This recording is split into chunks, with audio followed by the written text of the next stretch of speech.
Before we get into some touchdown plays, am I crazy to think that this game could be entertaining? Like, do you have a lean with the total at 46 or the spread at 7.5? I think I'm not ready to give the Bengals that much credit that they win by more than a touchdown, but I could be wrong. Yeah, I'm on the same page here. I just don't think that the Bengals should be favored by more than a touchdown against anybody yet. I kind of think that through the 3 games, the sample size is just too small of what we've seen. Because, I mean, you look at it, they're playing against Ben Roethlisberger, his arm is cooked. Like, he can't throw the ball. A poo-poo platter kind of like of Andy Dalton and Justin Fields didn't look that great. And then in week 1 against the Vikings, they got carved up. So, I did.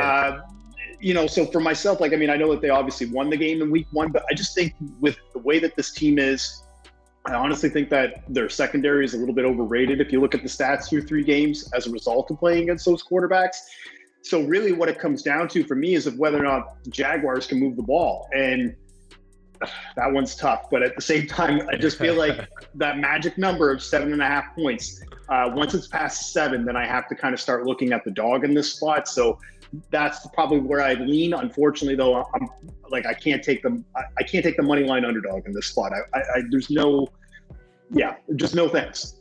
Yeah, no, I hear you. There's money line is kind of out the window altogether here today. You don't want to lay the juice on a Bengals team that we don't feel confident to win by more than a touchdown. But yeah, you're right. That week 1 game, they were carved up. So they've taken advantage of a couple soft matchups. And believe it or not, the Steelers may just be a soft matchup all year long. Certainly they can't get anything done on offense. We could see some garbage time. We could see like a backdoor cover here from Jacksonville. What are you looking at in terms of touchdowns? Is James Robinson in play for you today? No, not this time, although I do like his odds. I've seen it around plus 120 to plus 130. So if anybody was to ask me, like, hey, what do you think of Robinson? Anytime you're getting a starting running back, especially a pass-catching back like that at plus money, you're not going to hear too many complaints from me. But I tried to go with somebody who I thought had a little bit better value for the Jaguars. And I think that's Marvin Jones. I took him at plus 200. Those odds are at BetMGM. Obviously, he leads the team in red zone targets. As far as snap counts go, he's still leading the team at 95% of snaps for all wide receivers. Caught a touchdown in 2 or 3 games. And like I was kind of alluding to, I just think that this Bengals pass defense is a little overrated. And I think any pass defense will look really good when Ben Roethlisberger can't throw a pass 5 yards and Matt Nagy is basically getting in the way of him, Dalton, and Justin Fields. Like, you watch the Bears, they went right down the field on this defense, and Allen Robinson scored a touchdown on them on the first drive of the game when they played against Cincinnati.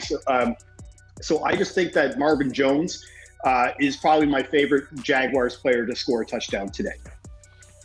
You're talking to me, bud. I'm a big Marv fan. I am a huge Marv fan. He's the only player, actually, who has had at least 9 touchdowns in 3 of the past 4 seasons. He's been a red zone beast his entire career. Heck, this is a revenge spot for Marv Jones. He had a 10-touchdown season back in the day with the Bengals. You know, revenge is whatever. We just like to bring it up because it's jokes. But he is clearly the number 1 guy for Trevor Lawrence. He's among the leaders in air yards. He's getting a healthy target share. And he is a beast inside the red zone. I absolutely love that call. More on Marvin Jones a little bit later on. I got some long shot, same game parlays, but I think he's going to be heavily involved in the offense. And the Jags are just playing up tempo. Now, part of that is they have to play from behind, unfortunately for them, but their seconds per snap, according to our pace tools, number 1 in the NFL, and the pass rate is inside the top 3 as well. So Marvin Jones is going to get his. Who else are you looking at?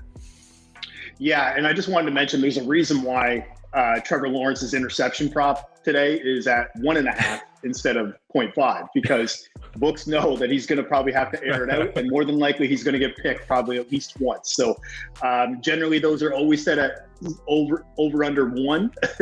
It's not a coincidence that he's had 3 interceptions and then 2 for all 3 games. So for the next touchdown score, this one was tough because I had to look through so much different data within the Bengals to try to find some value, because I felt like there was no value to bet on Joe Mixon at minus 160, Jamar Chase at minus 110, plus 100, depending on the book. And even Tyler Boyd, you might be able to see him maybe as high as plus 120 at certain books. So instead, I'm going with Joe Burrow at plus 380. Nice. You can get those at FanDuel. He actually had a red zone carry in week 3 versus the Steelers. That was his first red zone carry of the year. So I think he's starting to gain confidence in that knee injury. He had 3 rushing touchdowns in 2025 in his senior year versus LSU against some of the stronger defenses in the game. And really, like I said, I think it's the best value that you can get for a Bengals player, because once you start looking past the plus 200 range, it gets bleak. Like you're looking at CJ Uzomah, Mike Thomas, Auden Tate. Like there's no track record for any of these guys. I mean, you could make a case for maybe Chris Evans as a long shot, maybe Samaje Perine, backup running back. But even then, like Joe Mixon so far through 3 games, he's playing like over 92% of the snaps right now from the running back spot. So they don't take him off the field. So it's almost near impossible to kind of justify taking a backup running back too in this spot. So Joe Burrow for me at plus 380, when I found those odds at FanDuel, that was, to me, that's the best value I think for a touchdown score for the Bengals in this spot. Yeah, I dig that one. I was going to ask you about Trevor Lawrence, but I think that's maybe getting a little too cute. Like, how many plays are they going to run inside the red zone? And when they get there, is it just going to be a handoff to, I mean, they handed it off to Carlos Hyde, who got stopped at the 1. He could have been the guy to run it in last week. And then it was James Robinson who got back on the field and ran that in. I'm seeing Trevor Lawrence here at plus 450. Is that getting too cute? Like, overall, we're just looking at a team that's probably not going to run a lot of plays in the red zone. I think they have they have 3 red zone rushing attempts all season. So they're not a team that really lives inside the red zone. But I think both quarterbacks, I think that they want to show each other up a little bit. Burrow had that monster game against Trevor Lawrence where he had 5 total touchdowns and he was running all over the field, and his knee does look like he's running with a little bit more confidence, right? So I do like that call. We getting too cute with Trevor Lawrence at plus 450. Would you take a shot there? Like maybe nobody would look at this face. Yeah, nobody would look at this face and think we're getting too cute. So I am actually going to try to get a little too cute. I am going to take Trevor Lawrence at plus 450 at BetMGM. Now, I will say that of the 3, this is the one I have the least confidence in. Even though I have some stats to back it up, one of the things that always makes me a little leery is when I start to kind of just scan gambling Twitter and seeing kind of what everybody's on. It's very difficult to find somebody who's not on Trevor Lawrence tonight to score a touchdown because of where his odds were in week 1 and week 2, and they just keep trending upward. And if he scores a rushing touchdown this week, you're not going to get him for better than plus 400 in nearly any matchup going forward. But again, one of the reasons why I do like Lawrence is because, like you said, at Clemson, touchdown machine. Like over his final 25 games in college, so that was really the final 2 seasons in college, 17 rushing touchdowns. Like, and it's not, I mean, obviously a lot of them against the ACC, not exactly strong defenses, but some of those rushing touchdowns against Bama, against Ohio State, like some decent defenses. And I honestly think that he's too talented, too strong. Like, he's one of these taller guys who can get to that spot, can maybe run around the edge and be able to get that in if they fake it off to Robinson. And also the Bengals defense, like they gave up a rushing touchdown to Kyler Murray in week 3. They almost allowed Justin Fields to score in week 2. Cousins wasn't going to run in week 1, so that one is besides the point. But I just think at plus 450, it's kind of buying high right now. You want to try to get in now because if he scores this week in a primetime game, he's going to be even more of a public play going forward. You're never going to get him over plus 300. Man, you and I didn't chat before about your plays. We have before in the past, but we didn't. And it always makes me feel so good when we're on the same page because you just crush it all the time with these touchdown props and finding dogs. What I've noticed from Trevor Lawrence, you're right. You talked about some stats and him running around a lot in college. And I thought he would provide fantasy owners a sneaky rushing floor. We didn't see it all in week 1. And then we saw 2 carries in week 2 for 21 yards. And then the Jags, Urban Meyer said that he wanted Trevor Lawrence to trust himself and use his legs and take advantage. If it's there, go ahead and take it. And then we saw 6 rushing attempts last week for 27 rushing yards. So this is a guy who is, I think, obviously he's a rookie. He's not used to losing. He's not used to playing from behind. This is all very new to him, and he has to deal with Urban Meyer. It's like a head case in his maniac. Own. But absolute crazy guy. Shots fired. He's not watching. He's not a friend of the show. But he could run around a little bit in this game. I could see that. Yeah, I love that call. Plus what? Would you say 450? Plus 450. And the difference between like a Lawrence and a Burrow. So Burrow, I feel like the circumstance that when you're going to get a rushing touchdown from him is probably either at the goal line or within the 5-yard line. Whereas Lawrence, that's somebody that I actually do trust. If we're at the 10-yard line, maybe 11, 12-yard line, I do trust him to be able to just take off and run once the defensive line passes him on a shotgun play.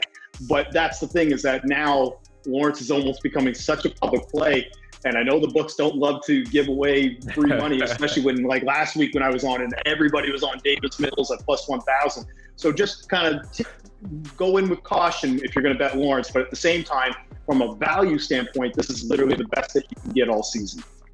Absolutely. I was considering the over on his 14.5 rushing yards too. I may put that in the bet tracker. I got a couple in there. It's not my favorite, but I mean, we just talked about his rushing ability and what he's been doing lately. Is there anything else you wanted to talk about before we take a break and get into maybe some Sunday games? Is there anything else you wanted to mention from this game here? Well, there are 2 player props, Meaney, that I am going to bet. And again, I tweeted this out earlier, but I need to almost like go into rehab or something of betting these Jags props, because like really there's just no value on betting a lot of the Bengals props, especially at plus money. So I ended up locking in 2 Jaguars plus money props for players. This one I locked in yesterday for James Robinson. I took him over 3.5 receptions. It was at plus 120 at BetMGM when I grabbed him, and within 4 to 6 hours that dropped to minus 115. So I was very happy with that from the odds shift, and especially with the fact that he caught 6 balls this most recent week. The Bengals, I think they gave up like 14 catches to Najee Harris in week 3, 6 to Dalvin Cook in week 2. Even David Montgomery got in on the action. I think he had 3 receptions in week 2. So again, I just think they're giving up a lot of pass catches to running backs this season so far. So I think that was a good spot. And I like Trevor Lawrence over 1.5 passing touchdowns tonight. That was at plus 120. Me too. Also bet MGM. I took that this morning again. Just the garbage time aspect. Again, just thinking that he's too talented. And again, with the wide receivers in play, the Bengals were not a very good secondary last year. They gave up 32 passing touchdowns. That was ranked, I believe, 26th in the NFL last year. And again, I just feel like with these 3 games that we've seen this year from the Bengals, I think a lot of people are just looking at the stats and thinking, oh, okay, well, this defense is pretty good. And it's like, well, actually look at the quarterbacks and the passing matchup that they were facing and why they don't have a lot of touchdowns given up. And then you start to look at it and you start to think, okay, I think actually Lawrence could actually easily throw 2 touchdowns in this game and they still lose by 15 to 20 points. I think this is going to be a coming out party for Lawrence. Set it off the top. I dig it. I got that in one of my same game parlays as well to have 2 passing touchdowns. I saw 265 total yards. It's passing and rushing yards. I'm in on that as well. I think he does have a decent. He may have a couple picks. It's certain he could have a couple picks. They could lose the game. Doesn't matter. But the garbage time could certainly be in play, which we have seen, and he is throwing the ball a ton. I love the Robinson call too as well. We could get it. We could sweat that one out, Gilles, but we could get that maybe late. Like last week when he racked up those 6 catches, I believe like 3 or 4 of them were on like the final drive or 2, so we could get some garbage time in there as well.